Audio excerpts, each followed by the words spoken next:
My dad remarried and his fiancée tried to lure me out of the house. She even claimed my dad had agreed, so I pulled the deed, showed her who really owned the house, and served them eviction notices.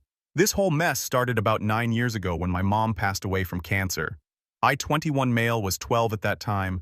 Dad was a wreck and nobody knew what the hell to do with me. Luckily for everyone involved, my grandparents lived just outside the city on this decent chunk of land with a house that had seen better days, but still had good bones. After Mom passed, it just made sense for me to stay put with the grandparents. Dad would come home on weekends, holidays, whatever. The house itself is solid. 4 bedrooms, a couple of bathrooms, a big kitchen sitting on about 3 acres of land that backs up to some woods.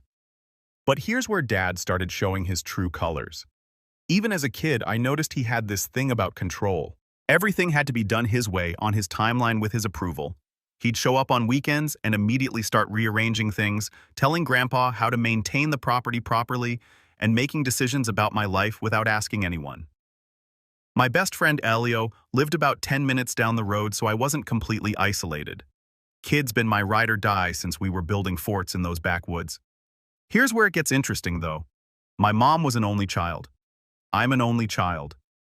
When Grandma and Grandpa started declining a few years back, guess who's the only name on the will? That's right. Yours truly inherited the whole damn operation when Grandpa died. Houseland Grandpa's beat to hell pickup truck that somehow still runs, and a decent chunk of change they'd been sitting on. Dad used Mom's life insurance to renovate parts of the house over the years.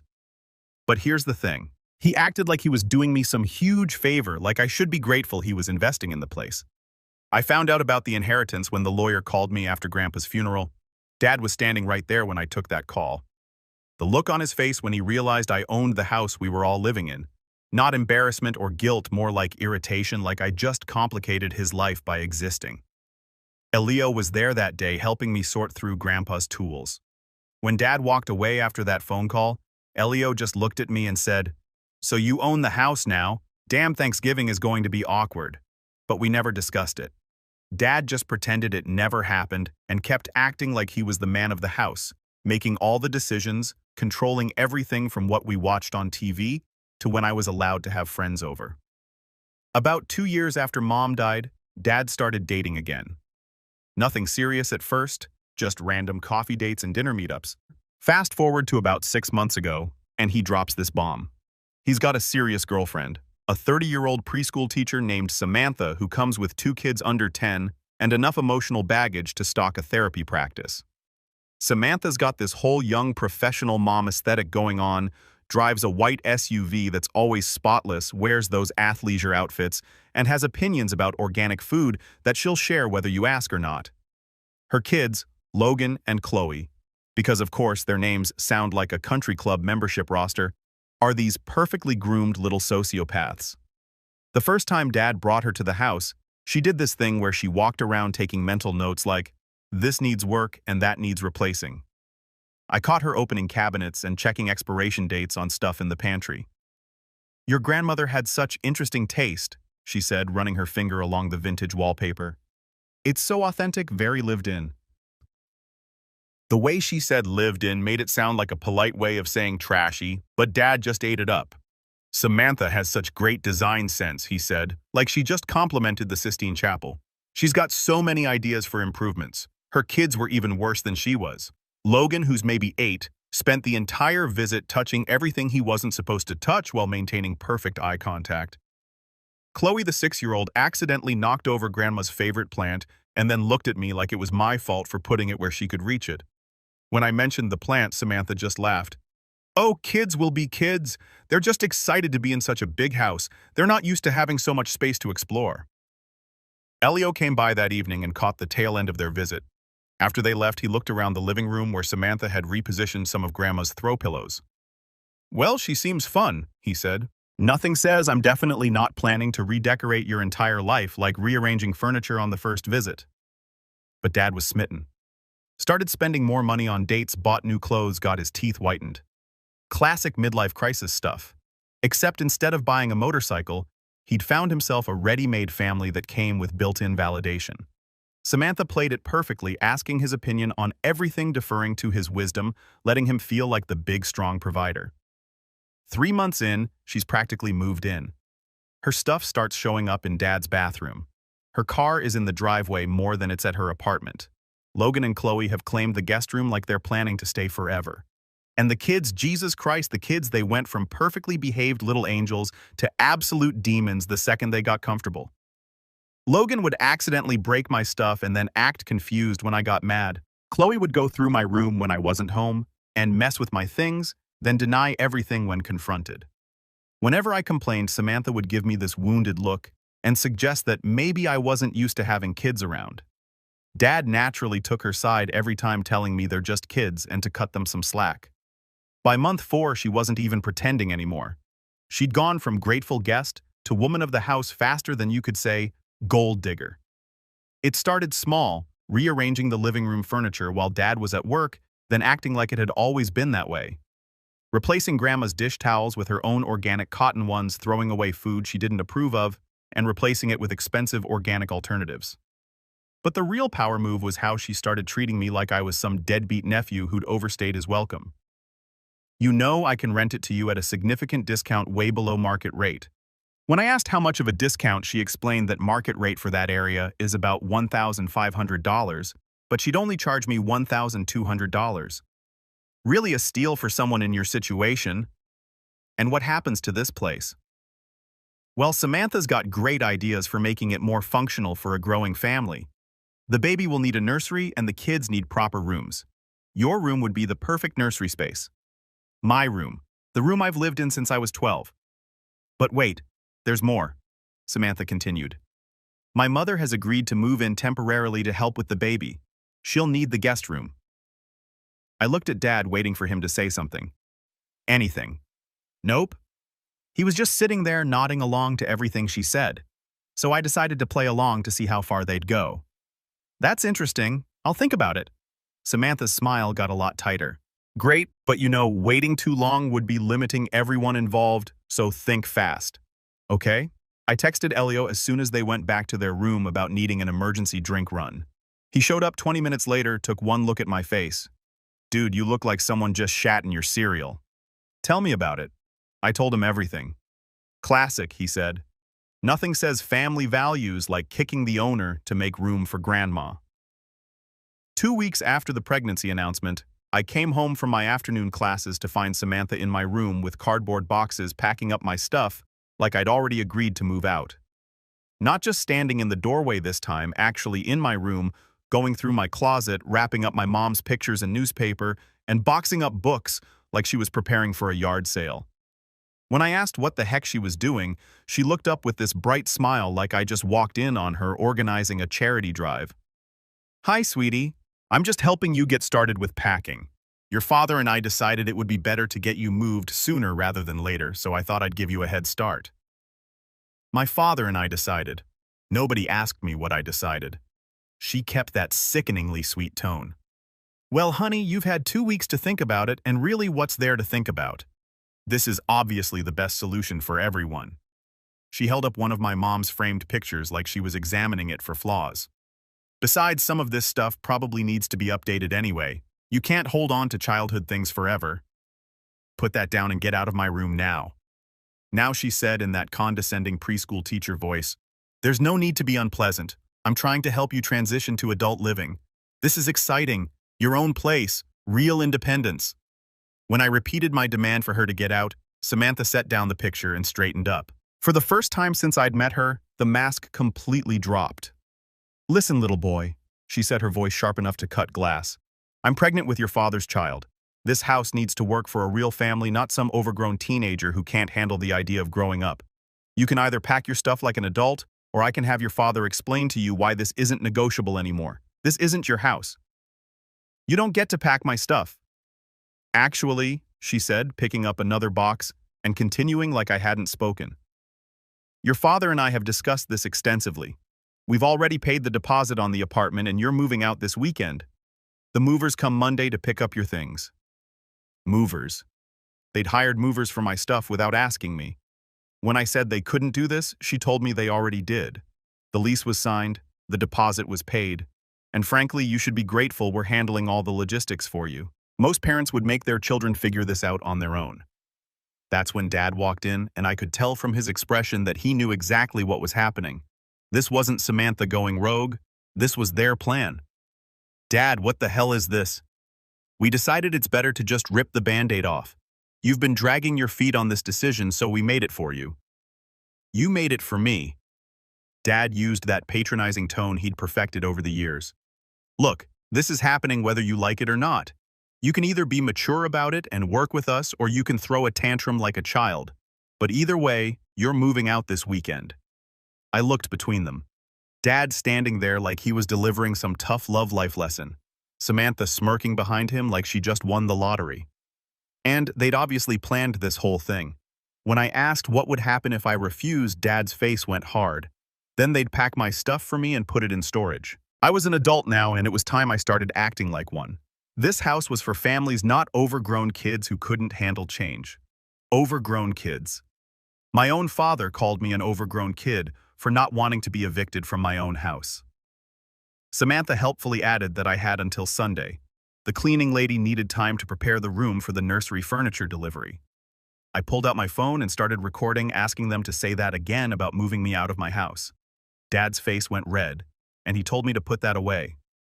This is a family discussion, not some social media drama. I kept recording and asked him to clarify. They were evicting me from this house, the house that belongs to me. Samantha snapped that it belonged to this family, and families make decisions together. You don't get to hold everyone hostage because of some paperwork technicality. Paperwork technicality.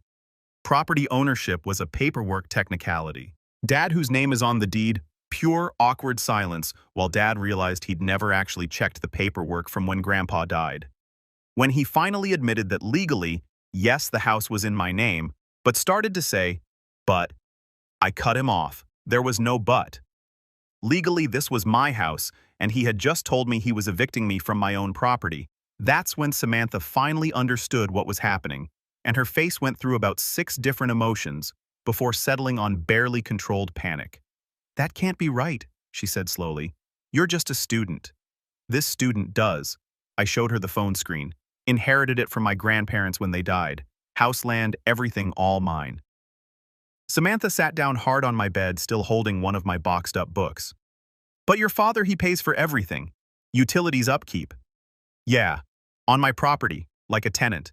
He renovated this place with my mom's life insurance money to improve my house. The color drained from her face as she realized her entire plan had just imploded. So, when you decided to evict me from my own house and turn my bedroom into your nursery without asking, yeah, that's not going to fly. Dad was quiet for a long moment, and when he finally spoke, his voice had that dangerous edge it got when he was really pissed off. Fine, he said. It's your house, but I was still 21 years old, and I was still his son, and I was still going to do what he told me to do. Actually, no, I wasn't. He said we'd see about that and walked out. Samantha stayed sitting on my bed, staring at the boxes of my stuff she'd been packing like they were evidence of a crime. She said this was insane. I couldn't just, this isn't how families work. You're right. Families don't usually steal each other's houses.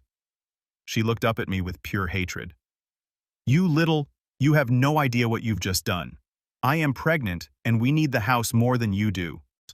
Maybe you should have asked nicely. This isn't over. Good luck with that. I texted Elio immediately about deploying the nuclear option. They tried to pack my stuff without permission. His response came back in seconds asking how they took the property ownership revelation. About as well as you'd expect, I told him. Dad's having an alpha male meltdown, and Samantha looks like she just watched her master plan burn to the ground. After the attempted forced eviction, I spent the weekend doing research, not homework. The kind of research that would help me figure out exactly how to make these people's lives as miserable as they tried to make mine. Elio came over Saturday morning with coffee and his laptop for what he called war council time. All right, what's the plan? I told him the plan. I was evicting them, both of them. Even your dad, especially my dad. He made his choice when he tried to force me out of my own house. Elio grinned. Ruthless. I like it. What do you need?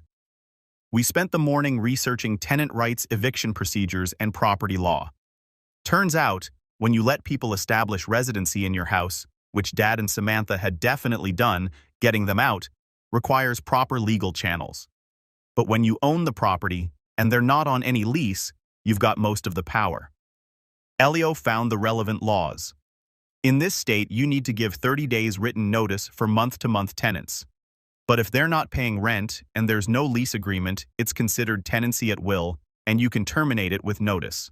30 days notice. But here was the fun part.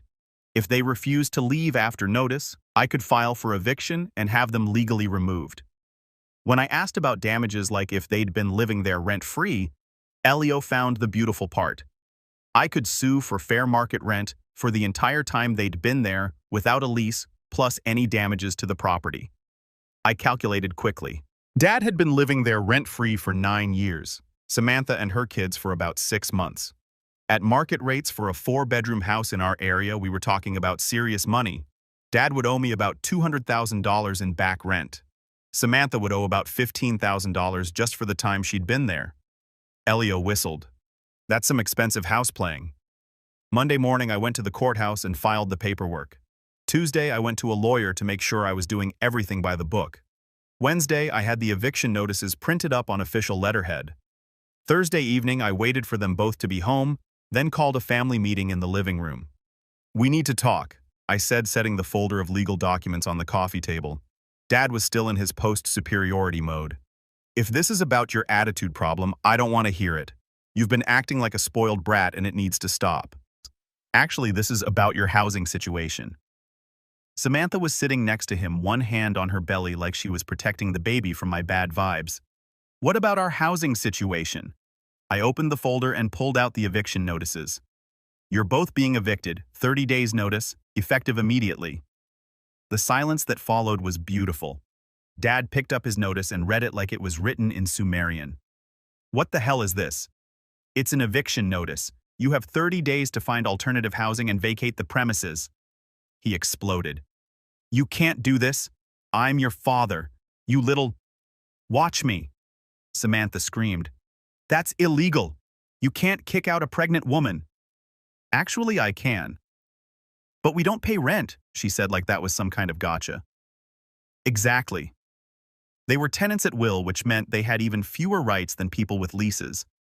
Dad stood up, and I could see that vein in his forehead. That meant he was about to lose it completely. He called this the most ungrateful, disrespectful thing I'd ever done after everything he'd sacrificed for me. He went off about how he raised me, put money into this place, and had been taking care of everything. And now you can take care of your own housing like every other adult on the planet. Samantha was reading through the notice again, and I could see the exact moment she found the part about back rent. She asked what this was about. Owed compensation for unlawful occupancy. That was the lawsuit I was filing for the rent they should have been paying this whole time. Fair market value for a 4-bedroom house calculated monthly for the duration of their unauthorized residency. When Dad asked how much, I told him, for you about $200,000. For Samantha and her kids, $15,000 and counting. The color drained from both their faces. Samantha whispered, "You can't be serious." Dead serious. But I wasn't completely heartless.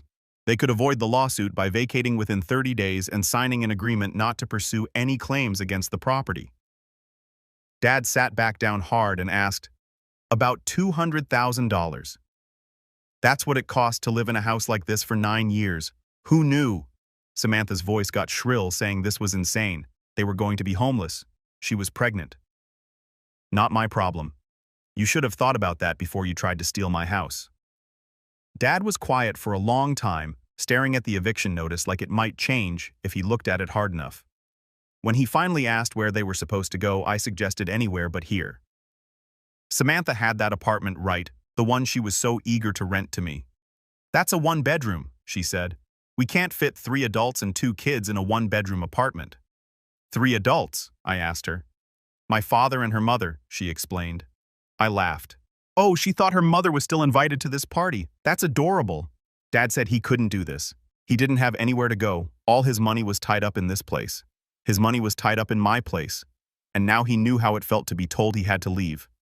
Samantha started crying, the angry, frustrated sobs of someone whose manipulation tactics weren't working anymore. She went on about how unfair this was, how they were building a life together and were going to be a family. But the baby, she wailed.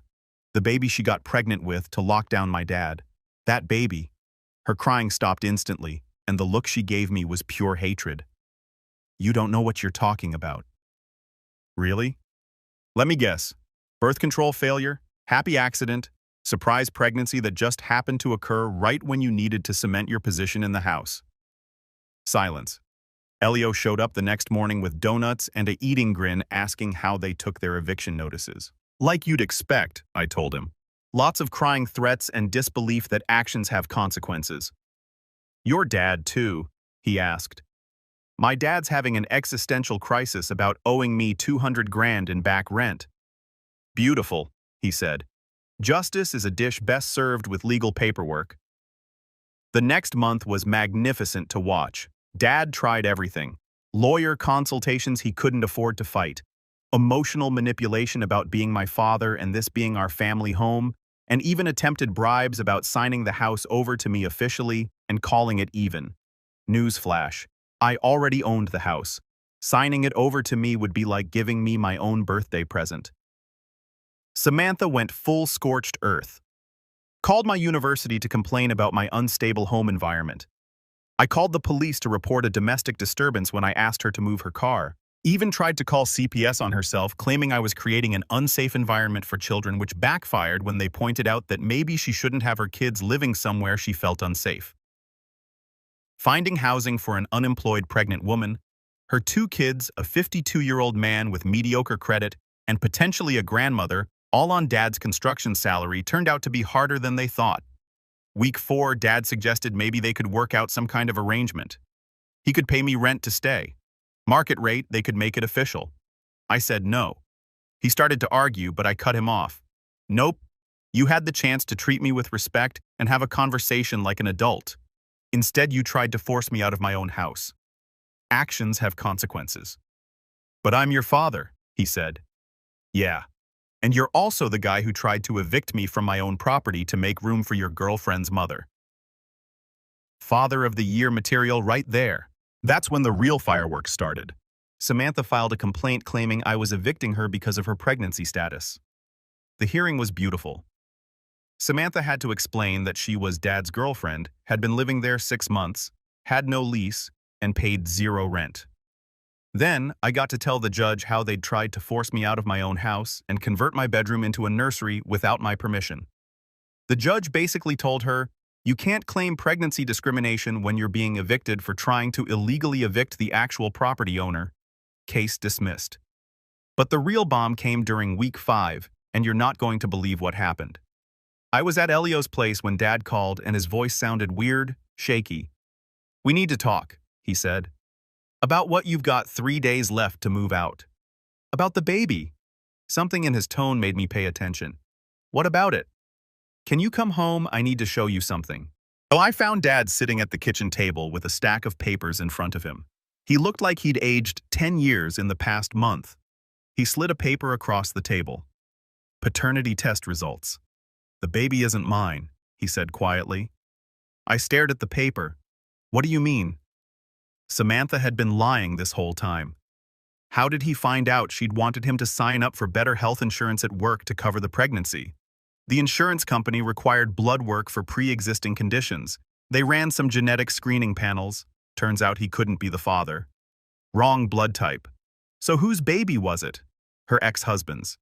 Apparently they were still sleeping together when she started dating Dad. The whole thing was a setup. Where was she now? Upstairs. He'd confronted her this morning. She tried to claim the test was wrong, that maybe it was a mix-up at the lab. Then she tried to say it didn't matter because he'd be a better father than her ex anyway. When that didn't work, she said he was abandoning her and the baby, and how could he be so cruel to throw out a pregnant woman? He told her she had until tonight to get out, or he'd call the police and report her for fraud. She called him a heartless bastard and said this was all my fault for being a selfish little who couldn't handle having a real family. I almost laughed. Even caught red-handed lying about paternity. She was still blaming me. So what happens now? I asked. Dad was quiet for a long time. I screwed up bad. I chose a woman I barely knew over my own son. I tried to kick you out of your own house for someone who was lying to me from day one. Yeah, you did. I know you probably hate me right now and you have every right to, but I'm hoping maybe we could work something out. I don't have anywhere to go, and I know I don't deserve any help from you, but… No. The word hung in the air between us. You made your choice. You chose her over me. You tried to force me out of my own house. You called me ungrateful and disrespectful for not wanting to be homeless. You don't get to come crawling back now that your gold-digging girlfriend turned out to be exactly what everyone except you could see she was. But I'm your father. I'm your… Yeah, and I'm your son. Didn't stop you from trying to evict me. Dad looked down at the paternity test results and said he knew he messed up. He knew he didn't deserve forgiveness, but he was asking anyway. I told Dad if he really wanted to know what I thought. He nodded. I think you're a 52-year-old man who got manipulated by a 30-year-old con artist because you were thinking with your dick instead of your brain. I think you were so desperate to feel young and needed that you ignored every red flag she threw up. And I think when push came to shove, you chose her over your own son. And now that it's all blown up in your face, you want me to forget that you tried to steal my inheritance and kick me out of my own house. He flinched like I'd slapped him. It wasn't like that, he started to say, but I cut him off. It was exactly like that. You just got caught. Dad was quiet for a long time. So what happens now? He asked. Now you move out as we agreed. That night, Samantha left. No big scene, no dramatic goodbye. Just packed her stuff and disappeared with her kids. Dad moved out 2 days later, rented a one-bedroom apartment across town, and took only his personal stuff. Left behind all the furniture he'd bought, all the improvements he'd made, everything he'd invested in the house that was never his. Elio came over the day after Dad left, bringing drinks and pizza. He asked, "Will you ever forgive him?" "Maybe, but not today. And not because he got caught being an idiot." "Fair enough," he said. "So what's the plan now?" "Finish school, enjoy living in my own house without anyone trying to steal it, maybe get a dog."